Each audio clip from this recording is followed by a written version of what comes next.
De droite à gauche, ce Parlement ne représente que la corruption. Vous, capitalistes, vous n'avez cessé de pousser la classe ouvrière à la misère. Et vous, communistes, vous avez cessé d'exploiter cette misère voulue par les capitalistes.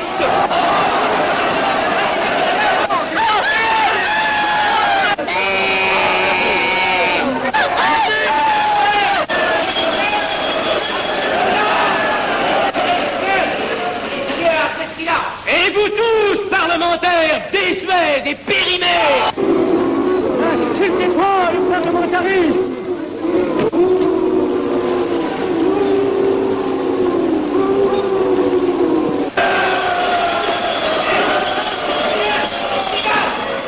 Messieurs, je vais lever la séance. Continuez, monsieur Axel. Messieurs, je n'ai plus rien à dire. J'ai eu conscience de vous dire quelques vérités, peut-être désagréables, mais utiles. Donc ce ne sont pas quelques interruptions qui m'arrêteront. La communauté française ne se bâtira pas sur le conflit de la vieille bourgeoisie égoïste et du peuple affamé. C'est pourquoi je ne voterai pas ce projet qui donne satisfaction au capitalisme international et serait le bon prétexte pour les communistes à accentuer nos divisions. Je ne le voterai pas. Je serai sans doute le seul à ne pas le voter, car il semble que par une étrange aberration, la Chambre tout entière soit prête, comme toujours, à trahir l'intérêt français au bénéfice de certains intérêts internationaux très particuliers.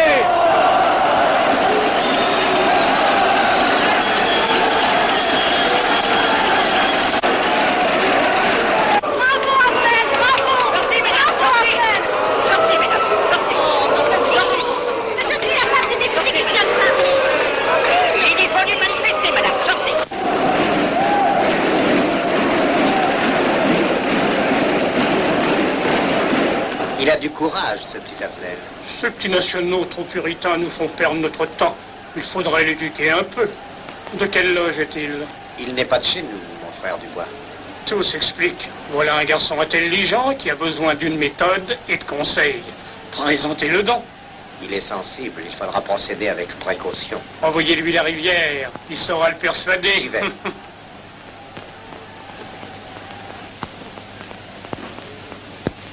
Mon cher vénérable, nous avons un service à vous demander. Enfin, dis donc, je vous suis tout dévoué. Le jeune Avenel qui vient de parler assez brillamment devrait subir les épreuves de l'initiation. La maçonnerie lui apporterait beaucoup et le disciplinerait. Ne croyez-vous pas? J'y pensais déjà. Nous allons nous en occuper activement. Alors, je suis brisé. Comment avez-vous trouvé mon discours? Excellent. Vous leur avez dit de fort bonne vérité. Ouais, ça n'a pourtant servi à rien, ils ont voté le projet. Ça ne sert jamais à rien de dire la vérité. Les gens n'aiment pas la vérité. Ils préfèrent de beaucoup les mensonges. Vous êtes cynique. Non. J'ai une certaine expérience politique, déjà ancienne. À propos, voulez-vous venir un peu avec moi? J'ai quelque chose à vous dire. Volontiers.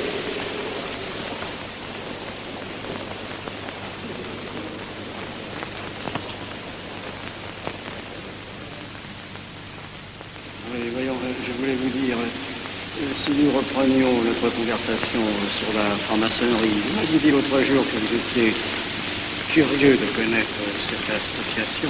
Ah oui, on en dit tantôt du bien, tantôt du mal. Je vous avoue que je n'aime pas beaucoup les sociétés secrètes. Ah, pardon. La franc-maçonnerie n'est pas une société secrète. C'est une société discrète.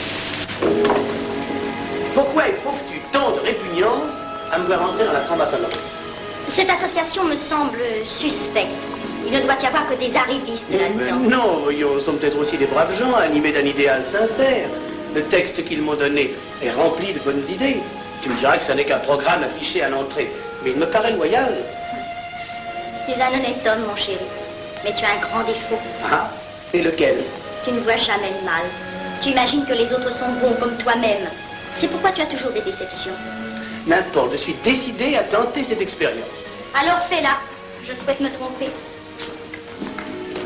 Quand vas-tu te présenter chez ces gens? Mercredi. Déjà.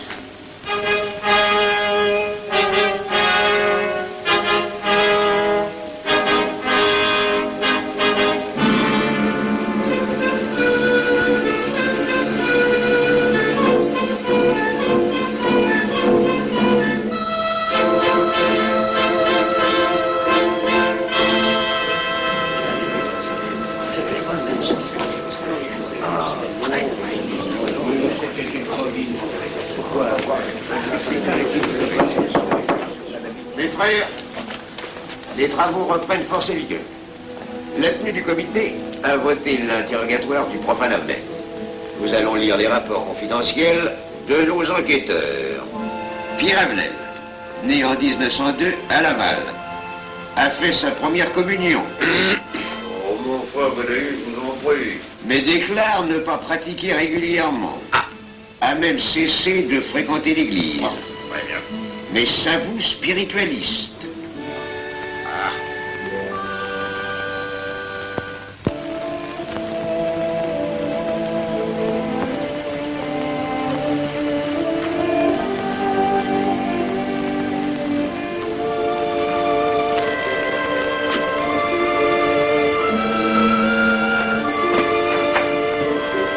Monsieur, voulez-vous aussi? Permettez-moi de vous barrer les genoux. Mes frères, le profane Avenel, qui nous est recommandé par notre frère Gainsbourg, vice-président de la Chambre, est député. Cela ne nous impressionne pas. Nous devons surtout examiner ce qu'il pourra apporter à la franc-maçonnerie. Il nous faut des gens qui servent notre ordre et contribuent à sa puissance. Pour l'instant, il paraît afficher des idées nationales un peu trop absolues. Mais enfin, je voudrais vous prévenir d'une chose. Comme il est de notre intérêt de tenir en main un grand nombre de parlementaires, il vaudrait peut-être mieux ne pas lui poser des questions qui pourraient le choquer. On nous le signale comme assez sensible sur les questions spirituelles ou religieuses. Quand il aura travaillé quelque temps parmi nous, il aura évolué.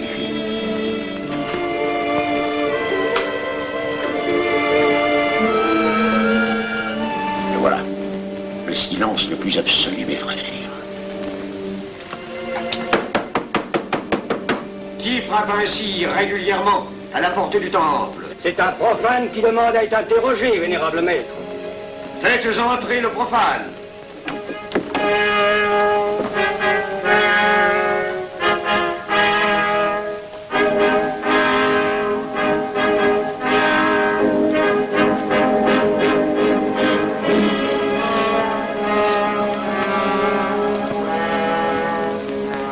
Monsieur, vous avez déclaré vouloir faire partie de la franc-maçonnerie.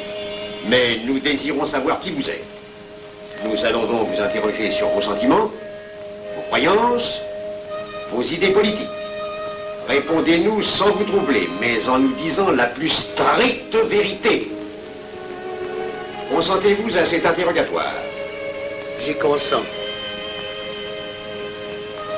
Monsieur, croyez-vous en Dieu? Et pourquoi? Il semble être déçu par ce premier contact avec la maçonnerie. Mais l'interrogatoire est assez pénible. J'ai dû paraître ridicule. Vous vous trompez. D'autres qui sont passés avant vous ont moins bien répondu. Vous avez été reçu avec une majorité convenable, 16 voix contre 10. Comment, j'ai eu 10 voix contre moi? Non, non, 2 seulement. 2. Mais les voix d'opposition comptent pour 5. Ah, un opposant de plus, et vous étiez blackboulé. La maçonnerie est difficile sur le choix de ses candidats. Pas assez, mon cher, pas assez. Je dois même vous avertir que lorsque vous serez en loge, vous serez déçu. Le milieu maçonnique est épouvantablement médiocre. Vous verrez que vous nous apporterez plus que vous ne recevrez. Mais ces rites dont vous m'avez parlé, ces initiations mystérieuses... De bêtises. Il y en a qui y attachent un certain sens symbolique. La plupart des maçons rient eux-mêmes de ces vieilles pratiques désuètes. Seulement le jour de votre initiation, tenez-vous bien, les épreuves de la cérémonie ne sont pas commodes.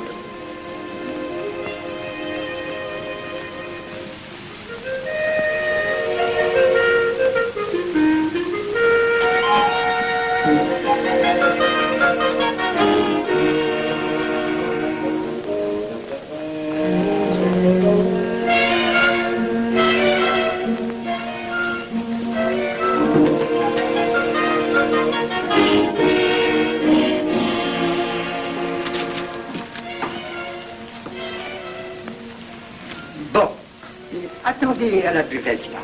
On viendra vous chercher.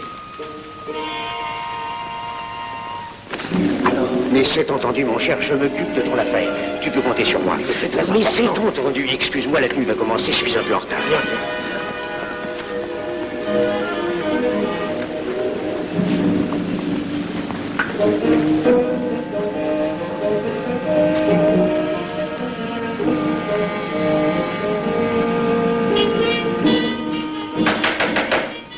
Prenez place, mes frères, nous allons ouvrir les travaux.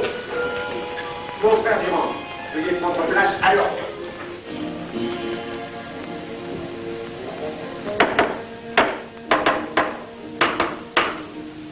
Frère premier surveillant, êtes-vous franc-maçon? Mes frères me reconnaissent comme tel, vénérable maître. Frère second surveillant, quel âge avez-vous? 3 ans, vénérable maître. Frère premier surveillant, quel est le premier devoir d'un surveillant en loge?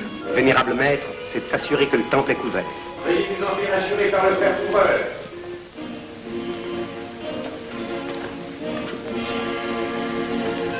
Le temple est couvert, vénérable maître. Frère second surveillant, quel est le second devoir des surveillants en loge? Vénérable maître, c'est de s'assurer que tous les frères présents sont membres réguliers de la loge ou visiteurs connus. Debout, et alors, mes frères? Frère premier et second surveillant, assurez-vous que tous les frères rangés devant vos colonnes sont membres réguliers de la loge ou visiteurs connus.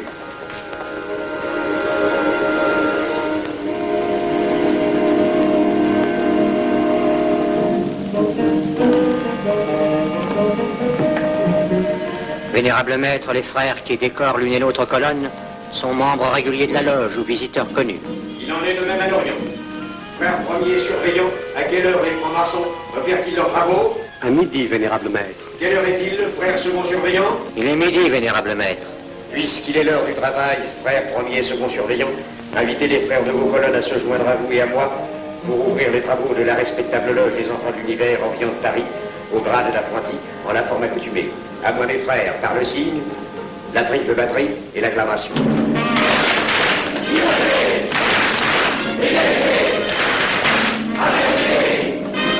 Prenez place, mes frères, les travaux sont ouverts. Mes frères, l'ordre du jour appelle l'initiation du profane Avenel. L'atelier a voté dans une précédente tenue la mission du dit profane. Nous allons donc ce soir le recevoir solennellement. Mon frère couvreur, veuillez aller chercher le profane Avenel qui a écrit son testament philosophique dans le cabinet de réflexion.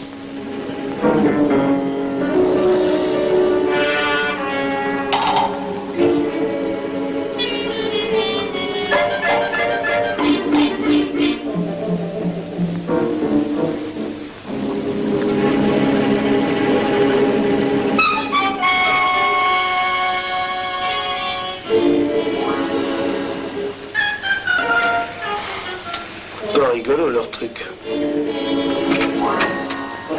Monsieur, veuillez me suivre.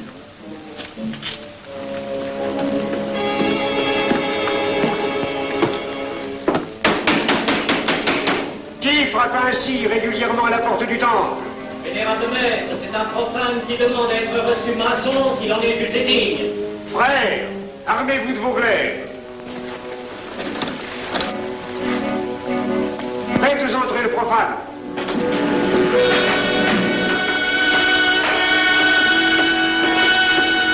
Laissez-vous, monsieur.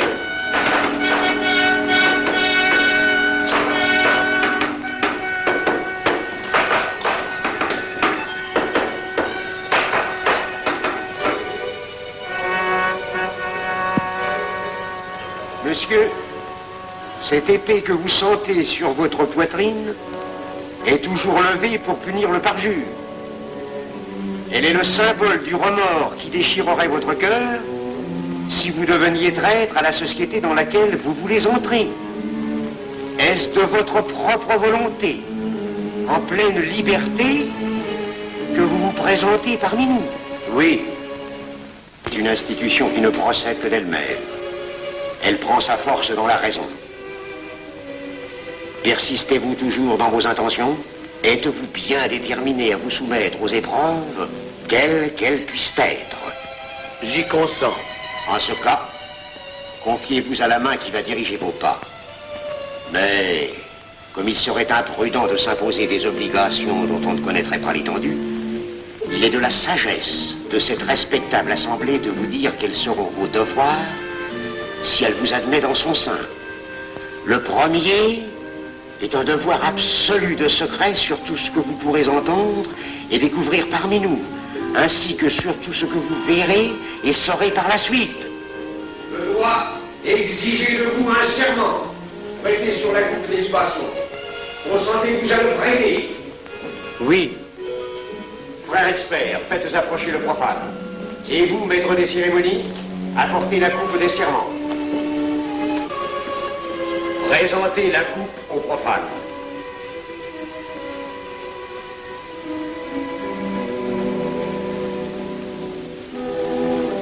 Prononcez avec moi le serment. Je m'engage sur l'honneur, au silence le plus absolu, sur tous les genres d'épreuves qu'on pourra me faire subir. Je m'y engage. Vous devez connaître toute l'importance d'un serment. Si jamais vous manquiez à une parole aussi solennellement donnée, buvez. Buvez! Buvez! Que ce breuvage amer soit pour vous le symbole de l'amertume et du remords que laisserait dans votre cœur le parjure qui aurait souillé vos lèvres. Frère expert, emparez-vous du profane et faites-lui faire son premier voyage.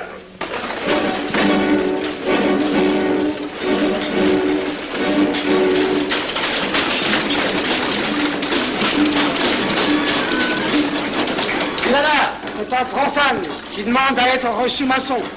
Comment ose-t-il l'espérer? C'est qu'il est libre et de bonne mœurs.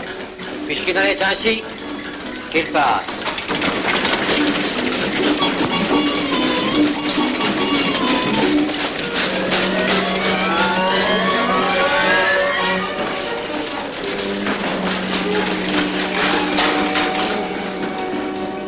Monsieur, le voyage symbolique que vous venez de faire est l'emblème de la vie humaine. Le bruit que vous avez entendu figure les passions qui l'agitent. Les obstacles que vous avez rencontrés peignent les difficultés que l'homme éprouve et qu'il ne peut vaincre ou surmonter que grâce à l'aide qu'il trouve dans ses semblables. Frère expert, faites faire le deuxième voyage.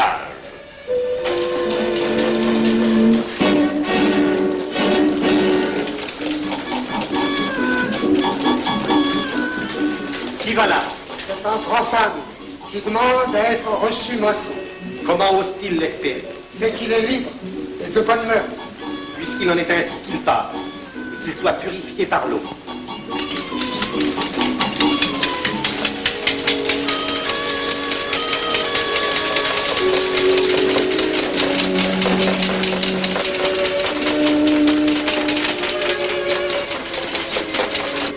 Monsieur, nous avons procédé à l'épreuve de l'eau qui représente l'épuration de votre esprit naissant à la maçonnique. Votre cœur doit être limpide comme l'eau pure. Frère expert, faites faire le 3e voyage.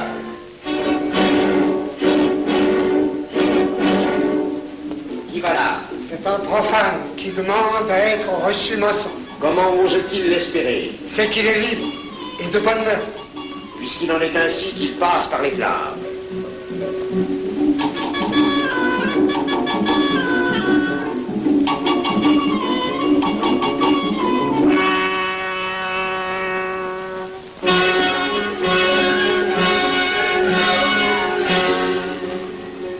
Monsieur, les flammes dont vous avez été environné ont achevé vos épreuves. L'ordre maçonnique dans lequel vous demandez à être admis pourra peut-être un jour exiger que vous versiez jusqu'à la dernière goutte de votre sang pour sa défense et celle de vos frères. Je vais maintenant vous faire prêter serment à la franc-maçonnerie. Frère expert, amenez le profane à l'autel. Mes frères, debout, à l'ordre avec lèvres aux mains.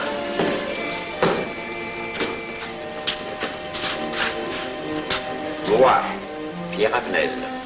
Moi, Pierre Avenel, De ma propre et libre volonté. de ma propre et libre volonté, En présence de cette respectable assemblée de maçons. en présence de cette respectable assemblée de maçons, Je jure et promets solennellement je jure et promets solennellement de ne jamais révéler aucun des mystères de la franc-maçonnerie qui vont m'être confiés. de ne jamais révéler aucun des mystères de la franc-maçonnerie qui vont m'être confiés. Quelle idée saugrenue ton mari a-t-il de se faire recevoir franc-maçon? Je lui ai déconseillé tant que j'ai pu, mais tu sais comme il est entêté. Il va se trouver dans un milieu d'arrivistes si médiocre. On l'a pourtant bien prévenu, pourvu qu'il ne lui arrive rien. Il y a tant d'histoires qui courent sur le compte de ces sociétés secrètes. Ne t'inquiète pas, Pierre. Il saura se tirer d'un mauvais pas. Prudent. Pas d'assez. Monsieur, le serment que vous venez de prêter ne vous donne-t-il aucune inquiétude? Consentez-vous à le renouveler lorsque vous aurez reçu la lumière? Je le renouvellerai. Mes frères, nous allons donner la lumière aux profanes. Frère couvreur, préparez-vous à accomplir votre office. Que la lumière lui soit donnée à mon 3e coup de maillet.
Néophyte, ces glaives que vous voyez tourner vers vous vous annoncent que tous les maçons voleront à votre secours si vous respectez et si vous observez nos lois. Mais ils vous annoncent aussi que si vous trahissez votre serment, vous n'échapperez pas à la vengeance de tous les frères répandus sur la surface du globe et qui ont juré de punir le parjure.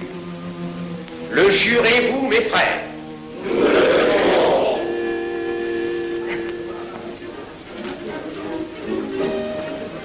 Mes frères, à la santé de notre nouveau frère. À votre santé.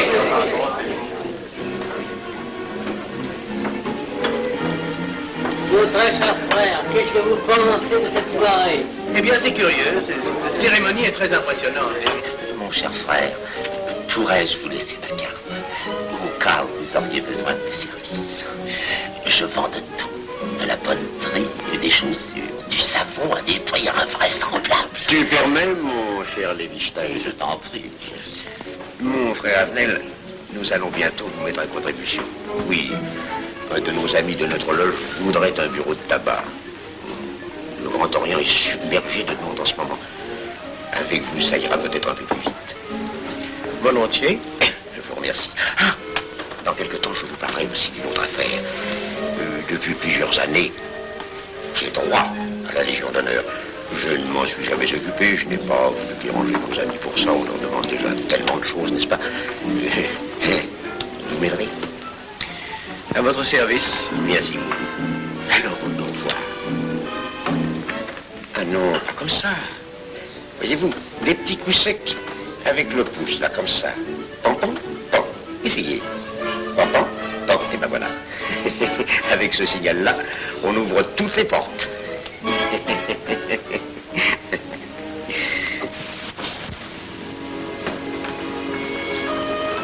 Alors,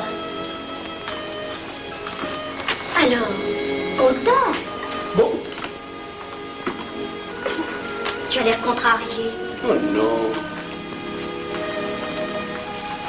Déjà déçu. Pas encore.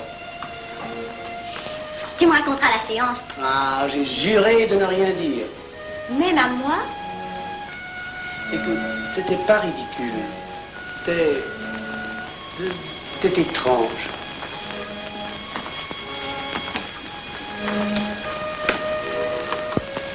Mon chéri. Oh, mon chéri, c'est idiot, mais j'ai peur pour toi. Mais qu'est-ce que tu veux qu'il m'arrive? Oh, mon grand.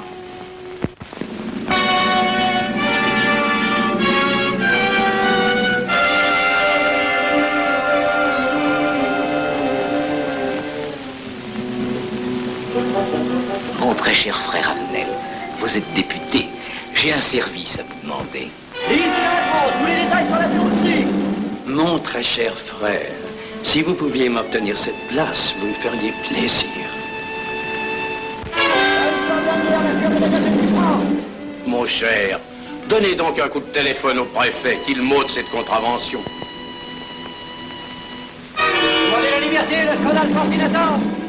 Mon très cher frère Avenel, j'ai besoin d'un bon témoin de moralité dans un procès. C'est un de nos frères qui passe en correctionnel. Il est bien un peu coupable, mais avec un peu d'appui. Et pour manifester cette solidarité maçonnique, je suis sûr que vous voudrez bien vivre. L'arrestation du banquier Charles Lévy, le crime des banques coopératives, un nouveau scandale financier. Il faut l'exclure, c'est une fripouille. Oui, évidemment, c'est une fripouille, mais puisque personne ne le sait, nous pouvons le garder parmi nous. Non! Mais je comprends très bien vos réactions, mon cher Avenel. Mais tenez, je vais vous citer un exemple. J'ai vécu pendant 20 ans en maçonnerie avec un frère que je considérais comme un escroc. Ben, je n'ai rien dit, parce que c'était un excellent maçon. Nous ne sommes pas du même avis.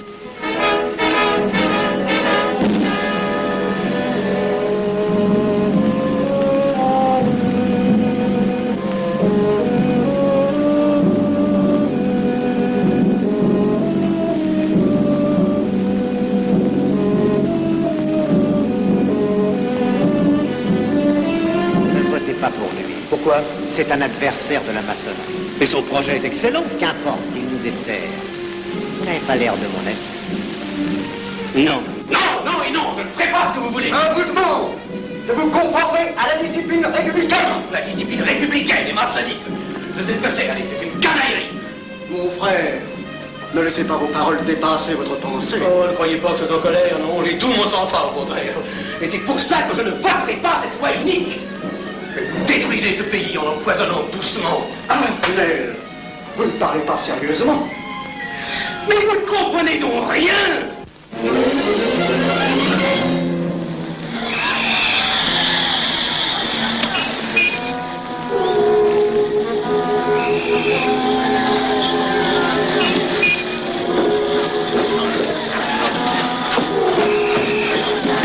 Que se passe-t-il? Regardez. Mais calmez-vous, mon vieux. Ce n'est rien. Rien.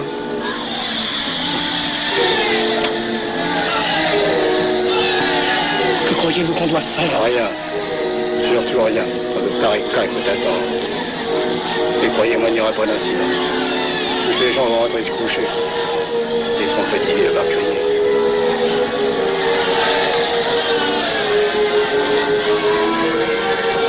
Qu'en pensez-vous, Arnel? Je voudrais être avec eux, place de la Concorde. Vous ne parlez pas sérieusement? J'ai pas envie de rire.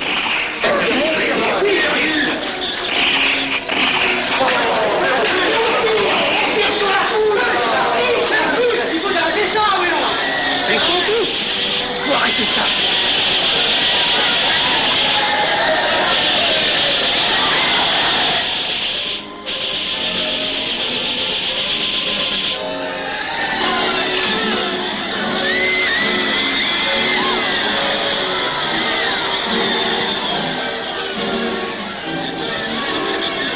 Que faire? Trop tard. On tire encore. Coup de feu.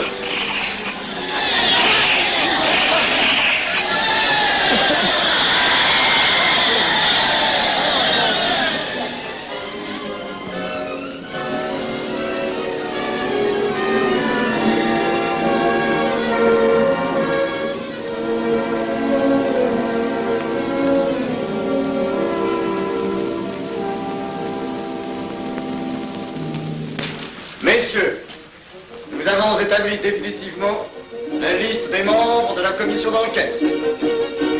Tout le monde est bien d'accord pour la soumettre au vote de la Chambre. Pas d'objection? Le projet est accepté à l'unanimité. La séance est levée.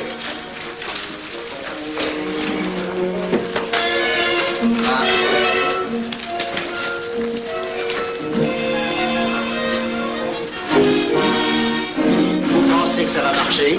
Je ne prévois pas d'opposition. Si cela est ainsi, nous risquons de nous en tirer. Je le crois sincèrement. Nos frères députés nous attendent dans un salon voisin. Ils sont impatients de vous entendre. Allons-y. Arnel. À propos, cher ami, je vous ai mis d'office dans la commission d'enquête. Moi, pourquoi? C'est indispensable. J'ai besoin de vous. Venez avec nous. Vos amis nous attendent.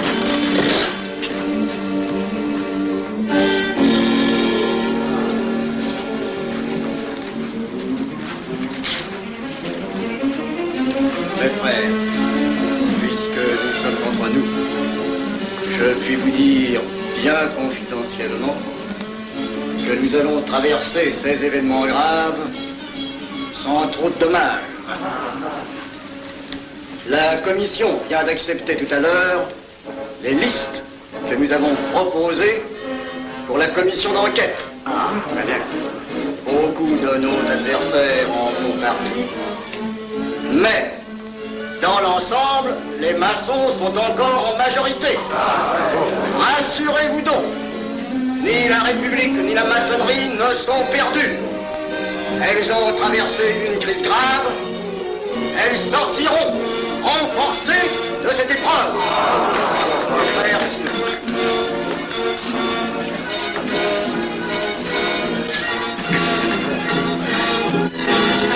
Demandez l'anti-Marfond, le scandale de la commission d'enquête.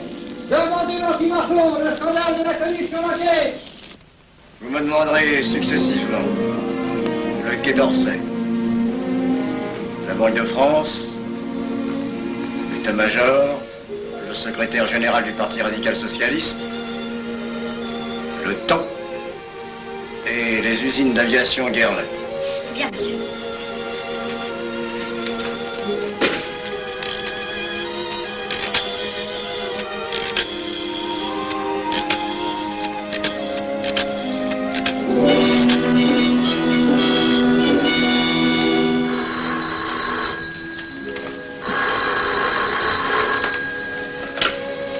Allô, le chef de cabinet du ministre.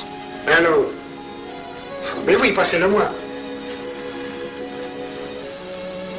Lui-même, à vos ordres, mon très cher ami. Je ne peux rien vous dire par téléphone. Il pleut. Vous me comprenez? À merveille. Alertez tous nos amis à l'étranger. Qu'en aucun cas, on ne parle de nous. Silence. Compris. Allô, ici Général Maisonnat. À vos ordres, mon cher Larivière. Je compte sur vous, mon cher général, pour que l'armée ne varie pas politiquement. Elle doit rester divisée, avant tout. Ne craignez rien, j'ai déjà procédé à des changements importants. Tous les officiers suspects d'être contre nous ont été éloignés de Paris et séparés les uns des autres. Mes frères, il est indispensable de franchir cette mauvaise passe. Il ne faut pas trop de mouvement de bourse. N'est-ce pas, mon frère sous-gouverneur? Nous maintiendrons la monnaie. La presse de droite doit essayer d'attaquer la presse de gauche. Pendant quelque temps. Pour donner le change. C'est entendu.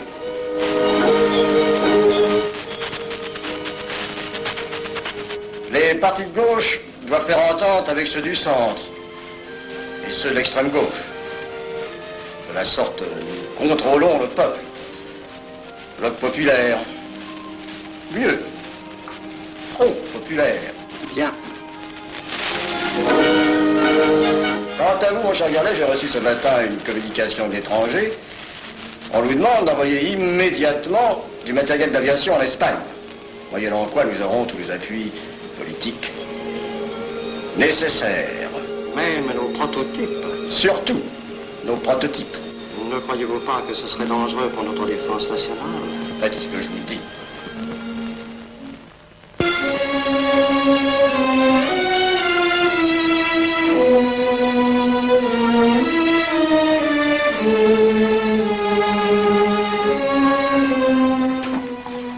Monsieur Avenel. Faites entrer. Ah, bonjour, cher ami. Comment on va? Bien, merci. Ah, je vous ai fait appeler. Que se passe-t-il? On ne vous voit plus.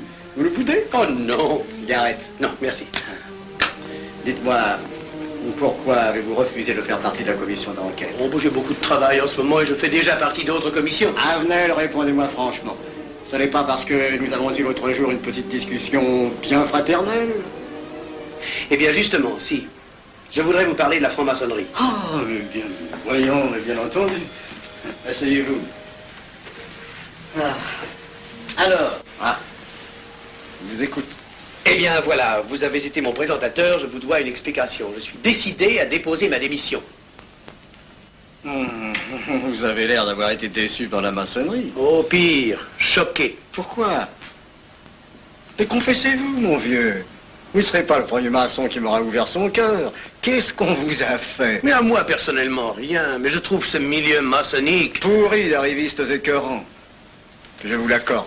Ah, je ne vous le fais pas dire. Oh, croyez-vous que je sois dupe? Bah, alors je ne comprends pas. Tant de vertu affichées sur le programme à la porte. Tant de mystère à l'intérieur pour ne cacher que ces petites combines, ces appétits de comitards. Je m'attendais à trouver des hommes dévoués, sinon supérieurs. Au lieu de ça, je n'ai rencontré que des quémandeurs de bureaux de tabac ou de décoration. Ou alors des fripouilles qui cherchaient à m'utiliser pour échapper à des condamnations. En dehors d'eux, des phraseurs, des sectaires ignorant tout, ne connaissant rien de l'histoire de leur pays, rien de l'histoire du monde, rien de la politique, rien de la philosophie, rien. Ah, des cerveaux vides, mais des dents longues et des langues folles. Et c'est cela qui gouverne la France. Quel grade avez-vous maintenant? Bah, j'ai été initié à la maîtrise il y a peu de temps. Eh bien, si vous avez le courage de vivre encore quelques années dans la médiocrité des ateliers bleus, vous passerez ensuite aux ateliers supérieurs. C'est mieux? C'est autre chose. Voyons, vous êtes 33e, n'est-ce pas? C'est le grade le plus haut dans la maçonnerie. Mon petit Avenel, je vais vous révéler, quoique je ne le doive pas, ces fameux secrets maçonniques dont on fait tant de mystères. En maçonnerie, on cache tout aux petites gens. En bas, vous ne savez rien. En haut, vous commencez à voir un peu plus clair dans le jeu mondial. Moi-même, je ne suis pas totalement éclairé sur les intentions des dirigeants de notre ordre. Et quand je dis dirigeants, je me trompe. Il n'y a pas de chef chez nous. Il n'y a que des exécutants. Je suis un pion sur un échiquier, j'accomplis une fonction. Je reçois des messages. J'obéis. Je transmets. J'agis. Mais qui dirige? Personne. C'est beaucoup plus compliqué et simple en même temps qu'on ne pense. Qu'est-ce que la maçonnerie? Des groupes d'hommes qui se sont réunis aux quatre coins de l'univers pour enserrer le monde dans un réseau aux mailles infranchissables. Nous sommes 50 000 en France, 500 000 en Angleterre, 3 millions en Amérique, c'est peu. Mais c'est énorme, parce que nous formons un bloc uni d'une seule volonté. Nous rayonnons partout, nous commandons partout. Ici, 300 parlementaires sont francs-maçons.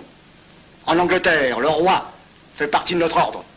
Aux États-Unis, le président est 32e. Il n'y a pas un pays où nous n'ayons nos appuis secrets, nos hommes, nos banques, nos groupes dévoués. Et ceci n'est rien. Je ne vous montre là de la maçonnerie que la puissance physique. Il y a peut-être autre chose. Mais quoi? Une doctrine supérieure. Une antique expérience des forces du monde qui nous permet de pousser les peuples tantôt vers la vie, tantôt vers la mort, quand il le faut. La mort? Je croyais la maçonnerie attachée à la paix. À une certaine paix. Notre paix. Sinon,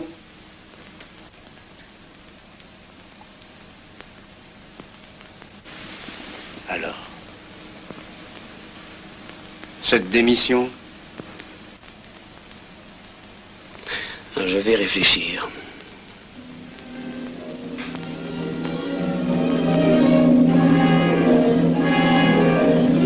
Alors, il n'y a qu'une solution, la guerre.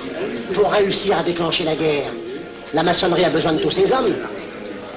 Sur combien de voix pouvons-nous compter à la Chambre?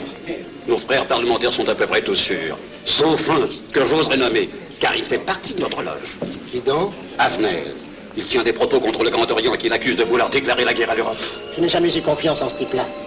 C'est une faute de l'avoir laissé entrer ici. Nous pouvons encore leur amener de meilleurs sentiments. De que vous réussissiez. Qui sait? Nous avons peut-être les moyens pour ça.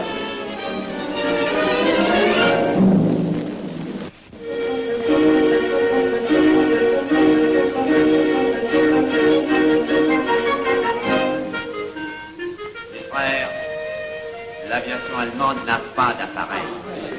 Plus de 2000 accidents d'avion l'année dernière en Allemagne. La ligne Siegfried est à peine construite. Les tanks allemands marchent difficilement. Un détail entre autres qui m'a été rapporté par un de nos frères. Quand leurs tanks sont entrés à Vienne, on s'est aperçu que certains d'entre eux étaient en carton et montés sur des hautes bicyclettes. Croyez-moi, mes frères, il nous serait facile d'abattre le national-socialisme dont les exigences sans cesse accrues deviennent intolérables. Et libérer ainsi nos frères réduits à l'esclavage. Jamais nous n'avons été plus près. En 15 jours, nous réglerions le sort de l'Allemagne. Notre loi régirait l'Europe définitivement. Notre victoire est sûre. C'est faux. C'est faux. Silence. Ce que dit cet homme est faux. Mon frère, je vous rappelle alors, vous n'avez pas la parole. Je le sais. Je suis député et membre de la commission de la défense nationale. Je ne peux pas laisser se prolonger un discours aussi manifestement erroné. L'appréciation de monsieur... de notre frère, Liechtenstein. Oui, si vous voulez. Sur l'état de l'armée que possède l'Allemagne sont des mensonges. Et ajoutez-toi cela la stupidité. Et pourquoi vouloir une guerre entre l'Allemagne et la France? Mon frère, vous n'avez pas la parole. Peu m'importe. Mais je tiens à dire qu'aucun motif réel de conflit ne peut être invoqué. Vous le direz tout à l'heure, après l'exposé de notre frère. Non, je le dirai immédiatement, avant d'entendre des stupidités bellicistes. Mais vous tous, maçons, vous poussez à la guerre.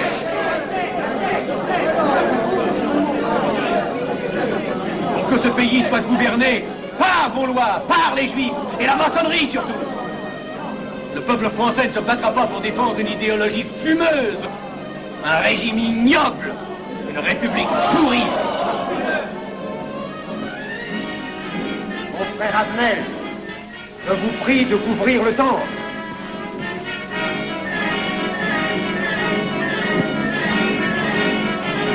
Vous êtes tous des menteurs et des faussaires. Tout chez vous n'est qu'une sinistre comédie.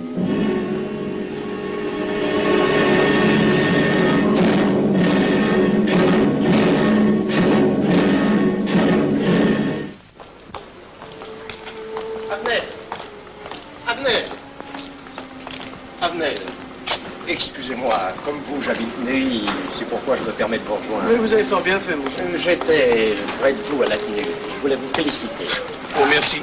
Vous avez très bien fait de leur crier des vérités. Ce sont des fous. Malheureusement, il est impossible de leur faire entendre raison. Les événements sont pourtant indiscutables. Oui, oui. Dites-moi, j'ai des documents confidentiels sur l'action actuelle de la maçonnerie qui peut-être vous intéresseraient. Des documents? Oui, oui, des documents. Vous êtes député, il serait utile et urgent que je vous les communique. Mais je crois bien, où sont-ils? Chez moi, pas très loin d'ici. Si vous avez quelques minutes. Et volontiers, allons. Alors, qu'est-ce qu'on décide? Pétard ou couteau? Le couteau, ça fait moins de bruit. Attention, voilà.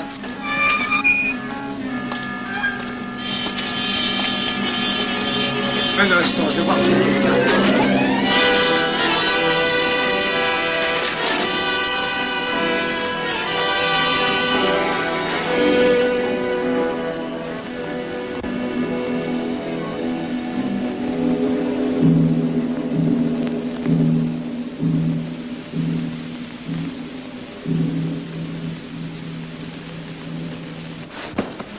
Ne t'inquiète pas, mon chéri.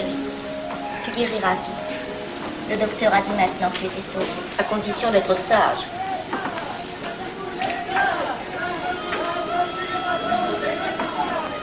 Qu'est-ce qu'on entend? C'est la mobilisation générale, mon chéri. Quoi, la mobilisation? Ne t'agite pas, je t'en supplie. Je n'aurais pas dû te le dire, mon Dieu.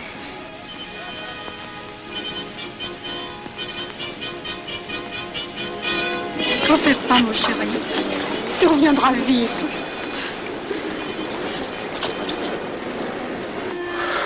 Les brutes. Ils sont arrivés. Ils ont réussi à déclencher leur guerre. Oh, ne bouge pas. Tes plaies sont à peine fermées. Si j'étais pas tombé sous les coups de ces criminels, j'aurais peut-être pu arrêter ça. Mais non, tu n'aurais rien pu empêcher, mon chéri. Ces hommes sont plus forts que toi. Ils ne t'auraient pas manqué.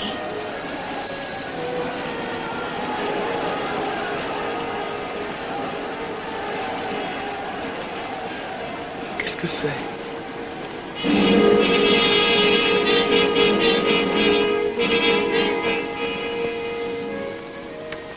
Les malheureux. S'ils savaient ce que je sais.